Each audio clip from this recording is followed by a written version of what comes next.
പലപ്പോഴും നമ്മൾ പല കാര്യങ്ങളിലും ഫെയിലിയർ ആകാറുണ്ടല്ലേ? ശരിക്കും ഫെയിലിയർ എന്ന് പറയുന്നൊരു സംഭവം ഉണ്ടോ? ഒന്ന് നന്നായി മനസ്സിരുത്തി ഒന്ന് ചിന്തിച്ചു നോക്കിയേ. അതോ നമ്മൾ വീണ്ടും ശ്രമിക്കാത്തതാണോ? ലോ ഓഫ് വേസ്റ്റഡ് എഫേർട്ട് എന്ന് പറയുന്ന ഒരു തിയറി ഉണ്ട് കേട്ടോ. അതായത് ഒരു സിംഹം ഒരു മാനിനെ ഇങ്ങനെ ഓടിച്ച് പിടിക്കുവാണെന്ന് വിചാരിക്കുക. നമ്മൾ യഥാർത്ഥത്തിൽ കാണുന്നതും കേൾക്കുന്നതും ഒക്കെ അതാണ്. എന്നാൽ സത്യത്തിൽ സിംഹം 10 പ്രാവശ്യം ഓടിക്കുമ്പോൾ 2 വട്ടമേ മാനിനെ കിട്ടൂ എന്നതാണ്. അതായത് 100-ൽ 20% മാത്രമേ സിംഹം അതിൽ വിജയിക്കുന്നുള്ളൂ. വേറൊരു ഉദാഹരണം പറഞ്ഞാൽ, ഒരു പക്ഷി ഇങ്ങനെ പറന്നു വന്ന് മീനിനെ വെള്ളത്തിൽ നിന്നും കൊത്തിയെടുക്കുന്നത് കണ്ടിട്ടില്ലേ? അതും ഇതേപോലെ 10 വട്ടം ശ്രമിക്കുമ്പോൾ 2 വട്ടമേ അതിന് മീനിനെ കിട്ടൂ, ബാക്കി 8 വട്ടം കിട്ടില്ല എന്നുള്ളതാണ്. അപ്പോൾ സിംഹം ഒരിക്കലും അയ്യേ എനിക്ക് കിട്ടിയില്ലേ ഞാൻ തോറ്റേ എന്ന് പറഞ്ഞ് മടങ്ങിപ്പോകുന്നില്ല. അതിൻ്റെ ലക്ഷ്യം എന്ന് പറയുന്നത് പിടിക്കലാണ്. അപ്പോൾ ഫെയിലിയർ ആകുന്നത് അവൻ്റെ കണക്ക് പുസ്തകത്തിലില്ല.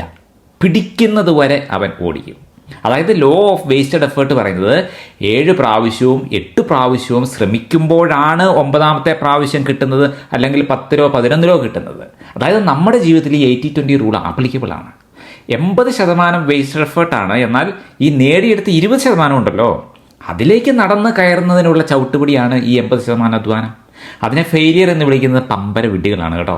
അതുകൊണ്ട് നമ്മുടെ കണക്ക് പുസ്തകത്തിൽ ഔട്ട്കം മാത്രമേ ഉള്ളൂ. ഇന്നു മുതൽ ഫെയിലിയർ എന്നൊന്നുമില്ല കേട്ടോ. കിട്ടുന്നത് വരെ പരിശ്രമിക്കുക. തുറക്കട്ടെ മനസ്സുകൾ.